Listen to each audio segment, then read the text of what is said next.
Hello, and a warm welcome to Getting Your Shit Together, a podcast dedicated to helping you take control of your financial life, be it investments, mortgages, insurance, loans, and more. I am Neil, a full time mortgage specialist with nearly 5 years of industry experience. And I'm Jerome, also a mortgage professional, with over a decade of helping clients navigate the complex world of mortgages and real estate. Together, we're here to guide you. We know that managing your finances, securing the right mortgage, and making smart investment decisions can be confusing and overwhelming. That's why we created this podcast to break down these complex topics into simple, actionable steps. Each week, we'll be diving into essential topics from financial planning to real estate investments and bringing in expert guests from various fields. They may include investors who are actually practicing, realtors, financial planners, investment specialists, builders, developers, lawyers, trustees.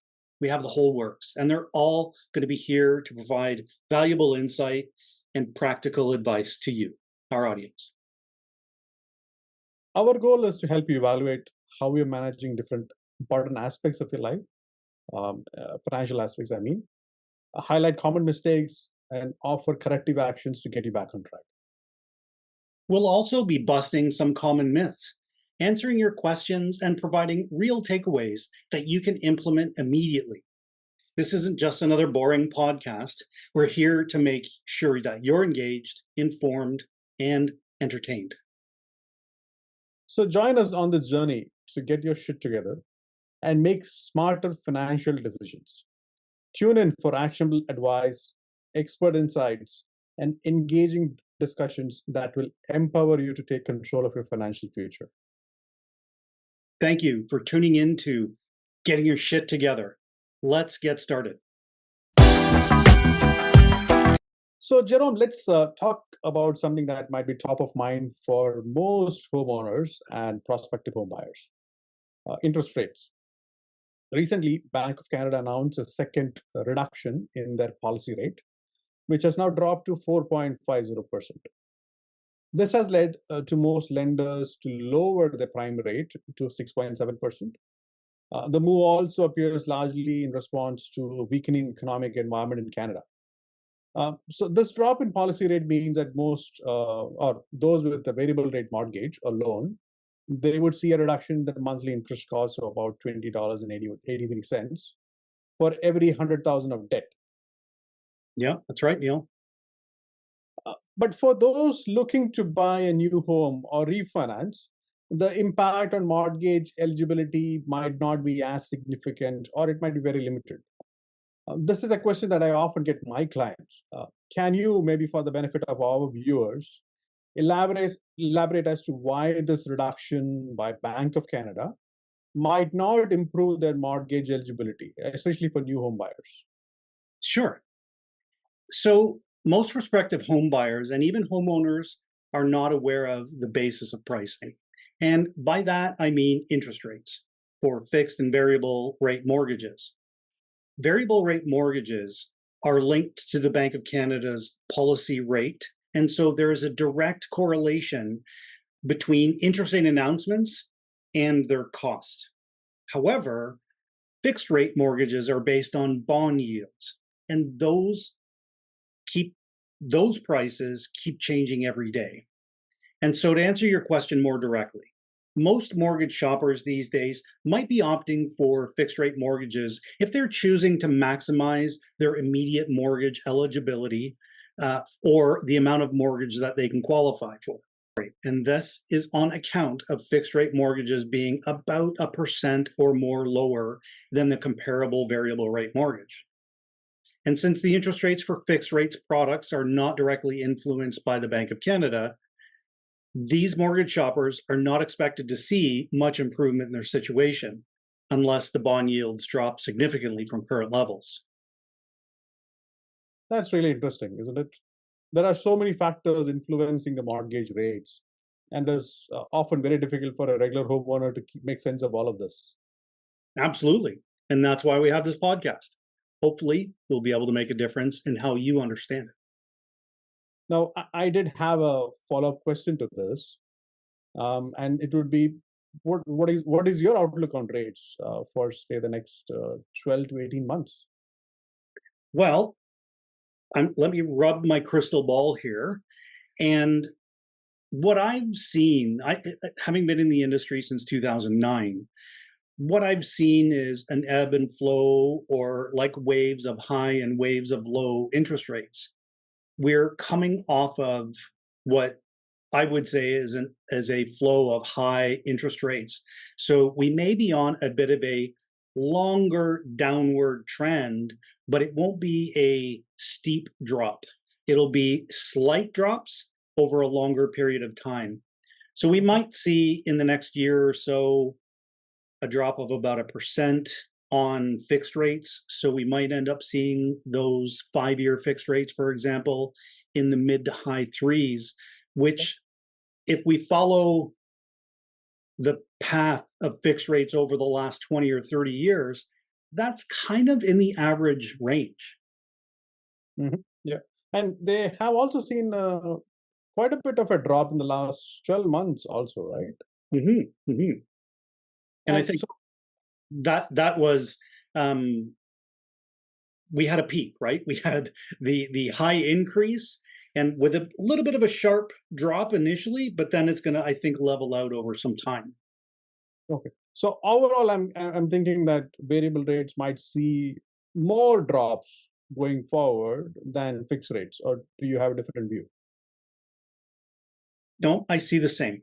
I see the same. I do see variable rates starting to come down, as mentioned, kind of over a little bit of a longer period of time. It's not going to be a steep drop like we're seeing in the fixed rates over the last little bit. Yeah, well, my analysis sort of says that maybe we will see about 75 basis points or 0.75% reduction this year. Yeah, That is if Bank of Canada reduces at each of their meetings remaining for the year. yeah, yeah. Is So that on top of the already 50 basis points or point half a percent that they've done already? You're adding on uh, another three quarters? I think the sentiments have changed quite a bit, right, over the past few months. Like beginning of the year, we were expecting the rate drops to start like in March. Then it got delayed till June. But then in the near past, I think we have seen quite a bit of softening the performance of the Canadian economy. Mhm.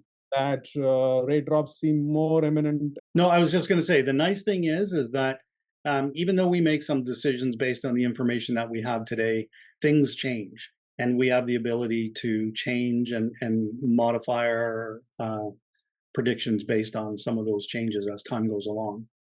Yeah, I think that's what kind of alluded to, right? We don't have a crystal ball, so things keep changing, and we keep, of course, reacting to those changes. Yes, yes. So, given this flux, what are you recommending your clients do? So right now, I'm really looking at my clients' individual pictures, their risk tolerance, and what their future plans are. Really, I wouldn't make a one decision for all of my clients because everybody's different. You know, I have 75 clients, I have 75 different outlooks. One of them might be selling a house within the next year, so I'm going to make a decision, or I'm going to assist them in making a decision. That would be different from somebody who's like, I'm never going to sell, and I don't even want to talk to you again for the next 10 years. So just put me in a 10-year term, and I'll see you, when I'm starting to get gray. Every single client has a different outlook, but my focus has always been, when looking at their outlook, what is the cheapest option for them, or the thing that is going to give them the biggest savings. And sometimes rate isn't always going to be that thing. Yeah, What are no, you of course, telling your clients? there is more to a mortgage than just a rate, right? Yeah, So, yeah. again, I say I share similar views. When it comes to clients, my recommendation obviously based on their risk appetite and other factors impacting them. If appropriate and if it suits them, my current recommendation would be they consider a variable rate mortgage to begin with, and if not, then move on to maybe a 3 year or maybe even shorter term. 5 year is something that I'm not really recommending. unless it's a question about whether they can get the mortgage that they need or not. So this brings us to our audience question. Now that the Bank of Canada has started reducing the rates, has that changed your home buying plans? For prospective home buyers, of course, or even for people who want to move. Okay, now let's discuss about our next topic for today's episode. So there was recently a exciting development for first-time home buyers. Starting August 1st, there is a new insured mortgage option that allows for a 30-year amortization. This change is specifically for first-time home buyers purchasing new construction properties. So what does this mean for potential buyers? Jerome, are you able to maybe elaborate a bit more in terms of how these products work and who is it targeted at? Yeah. So the new 30-year amortization option is a fantastic opportunity for first-time home buyers who are purchasing a brand new build, as it helps make ownership more affordable. With this insured mortgage product, buyers can spread their payments out over a little bit longer time, which reduces their monthly payment. However, this does come with a few caveats. Firstly, you have to fit the definition of a first-time home buyer, and there is an additional cost of 0.2% of the mortgage amount that gets added to the default insurance premium, which is spread out over the time. So it does help, believe it or not. Okay, so sounds like a great way to ease the financial burden for first-time home buyers. I believe there is some specific criteria in terms of how someone is judged as a first-time home buyer, right? Are you sort of Yes, elaborate? absolutely. To qualify as a first-time home buyer under the new program, you need to meet one of these criteria. Number one, you have never purchased a home before, or number two, you have not, or in the last 4 years, you haven't occupied a home as your principal residence that either you or your current spouse or common law partner owned. Or number three, you've recently gone through a marriage or common law partnership breakdown and you're looking at purchasing the next house as a new build. Those are the criteria that you need to have. Okay. What should potential buyers consider when applying for this mortgage? Definitely need to consider your long-term financing goals and current budget. While the 30-year amortization can make payments more manageable, it's essential to ensure that you're comfortable with the additional insurance premium cost because that gets added on, and any potential impact on the total interest paid over the life of the term. I would recommend that you work with a mortgage broker or an agent who can run these financial scenarios for you and enable them to help you make an informed decision. They need to weigh the cost of buying a new construction home and all of the uncertainties that come with it versus that of buying a resale home. Mhm. Does it make sense in their personal situation? There is usually never a one-size-fits-all solution. Yeah, some great points, Zero. Thank you. So here is the audience question related to this topic. As a first-time home buyer, how do you think a 30-year amortization could impact your home buying plans and financial strategy? Share your opinions and questions with us, and we would like to hear from you. So that wraps up our first episode of Getting Your Shit Together. We hope you found these updates and our discussion useful. Don't forget to subscribe to the podcast, wherever that is, and share your comments and follow us for more insights and upcoming episodes. And if you have any questions or topics that you would like us to cover, feel free to let us know. Thank you for listening and enjoy the summer.